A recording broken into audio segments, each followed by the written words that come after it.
This is the story of Srīmannarayana, a humble devotee whose unshakable faith in Sripada Sri Vallabha turned danger into divine grace. In this true Leela, even wild animals and serpents became instruments of the Lord's compassion. Chapter 16. The Story of Srīmannarayana. Recollecting the divine history of Sripada and remembering Sripada's name mentally, I continued my journey. My heart felt elated with joy as I was approaching Kurungadda, which was the present place of residence of Sripada. I saw a sugarcane field on the way. The farmer of that field was comfortably seated on a cot. He invited me with humility. "Sir, please take rest here for some time. You can drink sugarcane juice and leave. Please come." I drank the sugarcane juice offered by the farmer. It was very sweet. He was very happy to know that I was going for the darshan of Sripada. The farmer began to narrate. "Sir, my name is Srīmannarayana. My surname is Malladi. Our native place is Malladripuram. In due course of time, that village's name changed as Malladi. The native place of Sri Bapanarya is also Malladripuram, and his surname is also Malladi. But he is a Brahmin, and I belong to the Kama caste. We had close association with the family of Sri Bapanarya. When Sripada was 8 years old, we left Malladripuram and migrated to Pifikapuram. The conditions in our native village became adverse. The financial position was very critical. We could not endure the troubles due to our debts. We sold away all fixed and movable properties, and reached Pifikapuram only with the clothing we had on us. Sri Bapanarya treated us well and gave us food and drink. We wanted to take on the lease of the agricultural land of Sri Bapanarya and engage in its cultivation. We prayed to Sri Bapanarya. "It is not desirable for us to eat like parasites. You gave us food and water and saved our lives. It is painful to sell firewood in the same place where we had earlier sold flowers." That was the reason why we left our village and came to Pifikapuram. "Please have mercy on us and give your land to us for lease. We will be grateful to you. Kindly consider." On that day, Sripada was in the house of Sri Bapanarya. Sripada remarked that the food available in the house of Sri Bapanarya is equal to divine prasad. It is not available for those who are bereft of divine grace. It is impossible for the common people to get darshan of a great tapasvi like Sri Bapanarya. You got this good fortune because of the good merit you earned previously. Sri Bapanarya said, "We have already given our land to cultivators. They are cultivating the lands. It is contrary to the ethical principles to remove them in the absence of justifiable grounds. Have patience for some more days. Some other way will be found." Then Sripada said, "Here are a fistful of black grams. Tie them carefully in a cloth and move towards the west. After the fulfillment of your desire, throw away these black grams. Can't the Lord of the universe, who provides food to the frog encased in a rock, arrange food and drink for you?" After taking the meals in the house of Sri Bapanarya, we started our journey westward, with the black gram tied to our apron fringes. On account of the mercy of Sripada, we did not experience any paucity of food and water. Food was available without asking for it. This was a great wonder. We crossed Andhra state and reached Karnataka state. On the way, we saw a cottage. An old couple was there in that cottage. They also belonged to the Kama caste. They had only one son. He died of a snakebite. After some days, their son's wife drowned and died while taking a bath in the Krishna River. Their son did not have any children. There was no one to look after the old couple in their old age. Their relatives wanted to seize their property. They were ingratiating themselves with the old couple with their sweet words. The old pair was in a dilemma as how to partition their properties between those relatives. We received the hospitality of those old people. We were facing some obstacles whenever we wanted to leave the old couple's cottage. At one time, we stubbornly wanted to start on our journey. Suddenly, all the people in the house suffered from vomiting and diarrhea. When we wanted to leave after they recovered, the old couple prevented us. Their affection for us enhanced. It was not liked by their relatives. They were feeling that we were staying in the house to snatch the property. The black gram tied in the cloth began to give unbearable foul smell. We threw away the black gram given by Sripada, thinking that they were no longer required. We decided to stay there only, come what may. The relatives wanted the properties of the old couple, but were not interested in them. As we also belonged to their caste, the old couple was determined to adopt us and hand over the properties to us. Their relatives were observing these matters. It was very painful to them, so they arrived at some agreement among themselves. They wanted to divide the property equally among themselves and drive us away from the house in some way or the other. There was an astrologer who was well known to the relatives. They offered secret inducement to him and brought him to the house of the old couple. The astrologer told, "Your guests are of utmost misfortune. Wherever they reside, fortune will not like to stay in that house. Not only that, all sorts of poverty will grip them. Send them away from your house as early as possible." For that, the aged husband and his wife said, "If they have the misfortune in their horoscope as suggested by you, some measures of relief must surely have been mentioned in the scriptures. We request you to conduct puja and other rituals to nullify their misfortunes and confer all auspicious fortunes. We are prepared for any amount of expenditure. The entire world moves under the control of the devas. The devas are under the control of mantras. Such mantras are under the control of Brahmins. Therefore, virtuous Brahmins like you are devas on earth for us. Kindly honor our request." The astrologer had no other option except to make arrangements for the worship. "My dear Shankar Bhatt, rain is required for the paddy crop. Sacrifice gives rain. Sacrifice has come from rituals. The Veda is the source for all ritualistic activities. Men should adore the devas by way of sacrifice. The devas should give all prosperity to them. In this way, there is mutual dependence between humans and celestials. Sacrifices are of 5 kinds, namely Deva Yagna, Manushya Yagna, Bhuta Yagna, Pitru Yagna, and Brahma Yagna. The Leelas of Sripada are very strange. The sacrifice was performed by virtuous Brahmins with the monetary aid of the old couple to achieve auspicious blessings. In fact, there were no afflictions in our horoscope. By the kindness of the old couple, we had the good fortune of witnessing the most sacred sacrifice. Indra and other celestials are indirect gods. The priests who preside over and conduct the yagna are in fact the direct gods. With the power of the mantras, the small offerings made through the fire to Indra and other devas will multiply to satisfy the various gods. Mother Earth is supported by these 7. Mother Earth is supported by the cows, Vedas, Brahmins, pious wives, truthful people, people who do not seek profit, and the charitable people. The bull is very necessary for cultivation. Mother Cow gives useful materials like ghee, milk, curd, and helps humans both in the worldly existence and also in gaining access to the other worlds through sacrifices and rituals. Indra and all the devas accept offerings made during the sacrifice with Vedic mantras. The Vedas are the origin for all dharmas. Therefore, the earth is also supported by the Vedas. Brahmins make the people perform virtuous acts like sacred sacrifices. So, the earth is also supported by the Brahmins. Virtuous wives protect the dharma from getting disturbed through the efficacy of their virtuousness. Truthful people protect the earth by their adherence to the truth with their truthful resolve. People who do not seek profits, i.e., those who forsake greediness, distribute the sweetness in cooperative life to many others.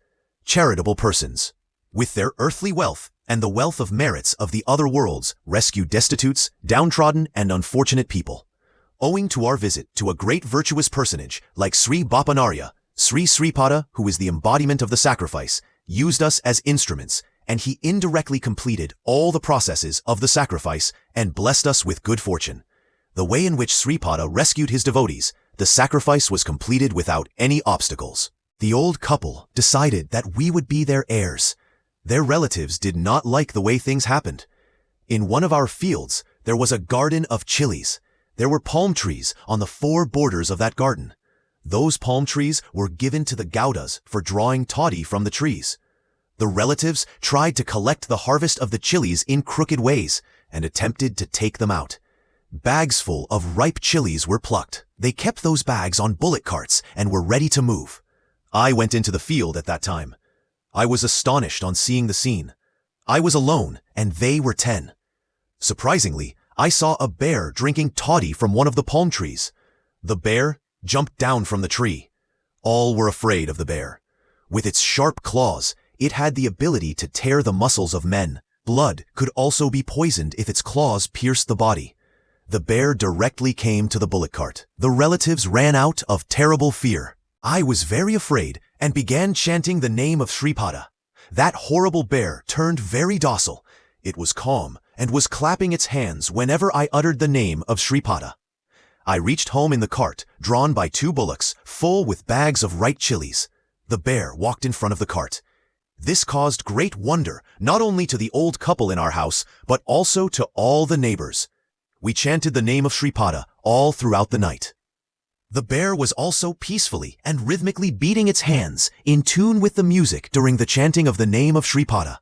The bear also received the prasad of Sripada very happily. From that day onwards, the bear was moving like our family member. It showed great love towards our family members. It also created terror in those who were inimical towards our family.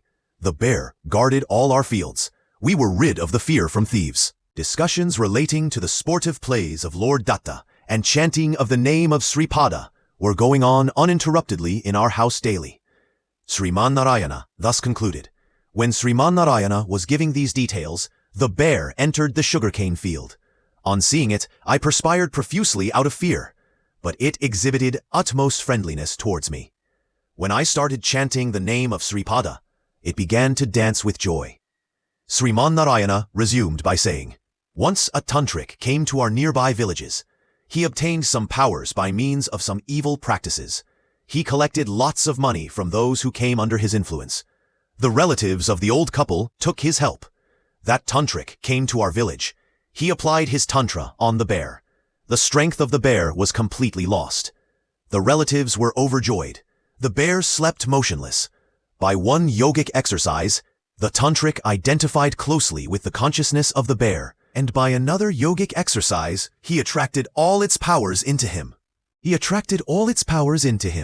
Sripada saves his devotees from their past karmas. The playful pastimes of Sripada are unimaginable. It is a laborious matter to search connections between causes and effects. Action will never occur without a cause. Indra caused terrific rains according to his dharma. Sri Krishna uplifted the Govardhana hillock in accordance with his dharma and fulfilled his Gopala dharma. In the same fashion, Sripada also allowed the yogic powers of the tantric to work. The bear was subjected to the torture by the yogic powers of the tantric. However, some element of merit in the bear turned it into a devotee of Sripada. It cried silently. Sripada will surely hear the lamentations of all living beings. While dispensing the results of one's past karma, he will diminish the intensity of the results of sinful actions with his grace. Discourses about Datta Charitra and the devotional singing of the name of Sripada Sri Vallabha went on regularly in our house. There were many doubts in the minds of the devotees assembled there. Some of them were absent-minded, but some other sincere devotees had unshakable devotion towards Sripada. A miracle took place while the devotional chanting of Sripada's name was going on. The bear, which lied down motionless, like a dead one, began to regain consciousness. It recovered all its previous strengths. It jumped with joy when the devotees sang the name of Sripada. The yoga of Sri Dattatreya is far superior to all the yogic practices of the past. The soul consciousness of the bear was transferred from the bear into the tantric. The soul consciousness of the tantric was transformed from human nature into the nature of a bear. The nature of the bear was extinguished, and human nature was taking shape in the bear. Though he was in a human form, since his nature was changed into the nature of a bear, the tantric started behaving like a bear. His own followers tied him with ropes and left him in the forest. The bear started speaking in human language. "Sirs, I was a moneylender in my previous birth. I used to collect exorbitant interests and trouble people very much. As a result, I now am born as a bear. On account of my past meritorious virtue, I received the grace of Sripada." Please note that Sripada is verily Lord Datta himself. I am going to get a nobler birth due to his grace. The tantric did many sinful acts. In addition, he wanted to harm a devotee of Sripada and a dumb creature like me. Sripada punished him for that. Both protection and punishment dwell in Sripada. He is always gracious towards those who adore him with steadfast devotion. He punishes those who abuse devotees and those who create difficulties for theists. After undergoing the punishment, they gradually transform to be devotees. Keep on chanting the name of Sripada. I am going to obtain a nobler status. All were wonderstruck with this and continued to devotedly sing the name of Sripada. The bear was silent and remained in a trance. While the chanting of the Sripada name was ongoing, 3 cobras came from somewhere. They were also in a trance as the chanting of the Sripada name continued. The bear gave up its life peacefully. The 3 cobras circumambulated the bear thrice. No one could understand where from the snakes came and what for they came. We conducted funeral rites to the bear, as was done for humans. The cobras stayed in our house for the whole day. Sripada's name was our sole refuge at all times and in all states. We were remembering that sacred name. The cobras drank the milk offered to Sripada. The cobras hissed if women in their menstrual periods or anyone suffering from foul defilement were in the group. Some people were afraid to visit our house because the cobras were in our house. The devotees of Datta used to come freely to our house. Those cobras were absorbed in devotion whenever they heard the name of Datta or Sripada. The relatives of the old couple unlawfully occupied some space in their house. The village elders designated that space as a disputed one. Permission was also granted to those relatives to grow vegetables in that place till a final decree was delivered. The relatives influenced the village elders with an enticement of money. Because of this, the final judgment was not delivered, and the judgment was being adjourned on flimsy grounds. There was a snake pit in that disputed land. In the past, people used to pour milk into that snake pit during Naga Chaturthi. As there were no snakes in that pit, people used to pour milk there without any fear. Those who were offering milk used to pray, Lord Naga, grant us the fortune of your appearance, fulfill our desires. All those who prayed like this knew fully well that there was not even one cobra there. Sripada is very skillful. Naga Chaturthi Day was very near. This time, those who used to pour milk in the snake pit and pray were hesitating to go near the snake pit. Eventually, Naga Chaturthi Day approached. How strange is this world? They pray, Lord Naga, kindly appear. However, when Lord Naga appears, they run away with fear. When we, along with the old couple, placed the milk offered to Sripada at the snake pit and prayed, 3 cobras appeared. They drank the milk and went back into the snake pit. Except us, no one came to pour milk into the snake pit that year. Sripada teaches a lesson to people who try to kill serpents, protecting his devotees. A conjurer came to our village on the day of Naga Chaturthi. He was welcomed by our relatives and the village headman. He was capable of bringing any poisonous serpent under his control by immobilizing it with the efficacy of his mantras. He was also capable of bringing back to life anyone who was bitten by a snake. He had the line of Garuda in his palm. The scriptures hold that serpents would come under the control of men who have the line of Garuda in their palm. The headman and the conjurer were contemplating to kill the 3 cobras in our house. Fires were arranged all around the vicinity of the snake pit. The conjurer sat on his seat and conducted weird tantric rites. He chanted mantras loudly. We were pained because it was sinful to kill noble serpents. However, we were helpless. We prayed that Sripada alone had to rescue the innocent serpents of the noble class. The serpents came out of the pit as if they were subjugated. This gave a lot of joy to the magician and his followers. However, that joy was short-lived. The serpents that came out became bigger and bigger every moment. The magician read the mantras loudly. The serpents moved towards the raging fires as if they were subdued by the efficacy of the mantras. What a wonder! The fire in their path got extinguished as though the fire god gave them the passage. Finally, all the fire died down. The serpents freely departed from there. The conjurer and his followers were aghast. In the meanwhile, the eldest son of the headman developed symptoms of a person bitten by a snake. It was strange that symptoms of snake bite appeared, and the body became poisonous without the snake bite. The eyesight of the headman's second son grew dim. It was also unusual for him to become blind suddenly. The conjurer chanted many mantras, but to no avail. A line of Garuda in his palm changed shape and completely disappeared. A great fear seized the headman of the village. There was no one to save him except the savior of the helpless, Sripada. The strength of the mantras in the conjurer diminished completely. The conjurer died within few minutes.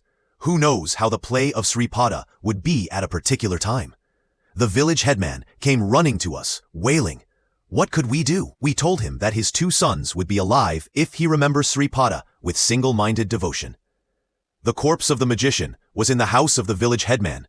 The 2 sons of the village headman became victims of the irony of fate. Our kinsmen shuddered with fear. The whole atmosphere was pathetic. The corpse of the magician was taken to the burial ground. The funeral pyre was arranged and fire was lit.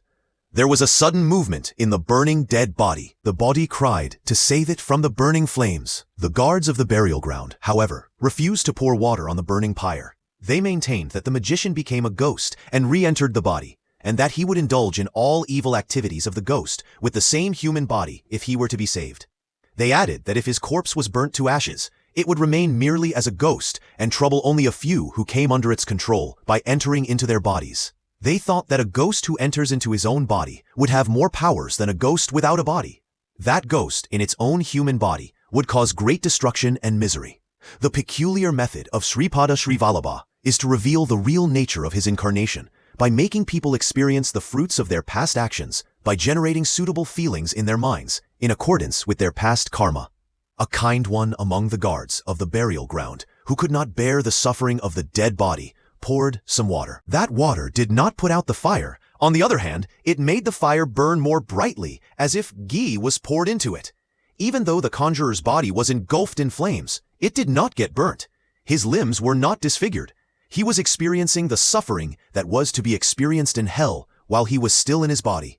Shankar Bat, creatures suffering many kinds of troubles, reside in Raurava and other greater hells for millions of years. While taking a bath, washing shika, wringing the towel, and when taking meals, water is sprinkled while uttering the mantra, Raurave Punya Nilaye Padmarbuta Nivasinam Ardhinam Udakam Datam Akshamapatistu. The water sprinkled while uttering this mantra will quench the thirst of those who have been dwelling in Raurava and other hells from countless millions of years. Sripada is an easily accessible golden treasure to the righteous people. He is like Yamadhar Maharaja to those fallen from virtue and those who commit heinous sins. The dead body of the conjurer rose from the funeral pyre. It started jumping and reached the house of the village headman. Without being burnt, and at the same time undergoing excruciating agony from the fire, and crying aloud, the conjurer reached the house of the village headman. All of us were at the house of the village headman, narrating the stories of Lord Datta, and singing the divine name of Lord Sripada Sri Vallabha, who is the divine, glorious, and new incarnation of Lord Datta. The song of the sacred name, Datta Digambara, Sripada Vallabha, Datta Digambara, charged the atmospheric air there with holiness. The divine rays from the gross form of Sripada Sri Vallabha purify those who are in close proximity to the gross form. The divine rays emanating from his subtle form purify the entire earth. The sacred rays emanating from his causal body purify millions and millions of universes. His great causal body will always remain in the wise, good, and blissful non-dualistic state. It rests in eternal tranquility. The superb heavenly rays spreading from that form sanctify avadutas, quasi-incarnations, great siddhas, and great yogis who dwell in states of salokya, samipya, and sayuja. When we chant his divine name, he stays there unseen by us. He proves his power and position through his divine miracles. The conjurer derided Sripada, saying, "Is Datta a Digambara? Is Sripada a Datta? Is Sripada also a Digambara? Is he a naked lunatic?" The conjurer was brought from the burial ground while the flames were tormenting his body. He was brought in a stark naked state to the place where the name of Sripada was being sung and was made to stand before the devotees. Was it a simple thing? Was it possible to ordinary yogis? Have we heard such leelas at any time? Have we seen them? Everything was strange, extremely wonderful, unheard, and it defied logic. Those who bow their head humbly before the auspicious feet of Sripada and seek his refuge will be happy. They will be happy like young infants under complete protection and in the lap of their mother. They will derive all auspicious things and comforts. While the singing of the name of Sripada was going on, the conjurer was also dancing and was getting relief. If he stopped dancing, pain was increasing. It was quite troublesome for him to dance naked. He realized that it was all his own guilt and that he was experiencing the results of that guilt in this fashion. He recollected that he consigned many snakes to fire with the strength of his mantras. He thought that it was the fruit of his abuse of great people and Digambara ascetics during the period of his ignorance. Repentance swelled in him, and he surrendered to Sripada whole heart. After this development in his mind, the raging fire cooled down. I gave my apparel to him to wear. He later participated with great enthusiasm in the divine singing. The eyesight of the second son of the village headman was completely restored by the time of sunrise. When the cow's milk offered to Sripada was poured into the mouth of the eldest son of the village headman, his stupor state decreased and he regained consciousness. The conjurer left somewhere, declaring that he would lead a virtuous life, ever remembering the name of Sripada. the village headman issued a decree giving the disputed land to the old couple. In the snake pit, inhabited by 3 king cobras, 3 Audumbara trees came up.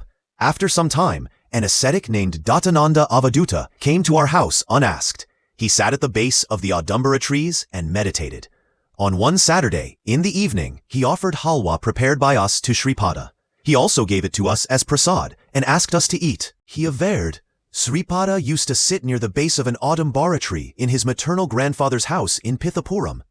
With a silver bowl filled with halwa, his mother used to feed it to Sripada with great affection. Sripada Sri Vallabha, Narasimha Saraswati, and Swami Samartha are symbolized by these 3 Audumbara trees. In the future, the seeds of these 3 Audumbara trees will grow to be the Audumbara tree in the birthplace of Sripada. His divine idol would be installed under that Audumbara tree. Those who offer halwa to the Sripada idol installed at the base of that Audumbara tree during the time of Sani Pradosha will have the grace of Sripada as a golden treasure within easy reach. Srīmannarayana thus concluded, "My devotion was strengthened after hearing these wonderful stories. I left for Kurungadda the next day. Victory unto Sri Sripada Sri Vallabha."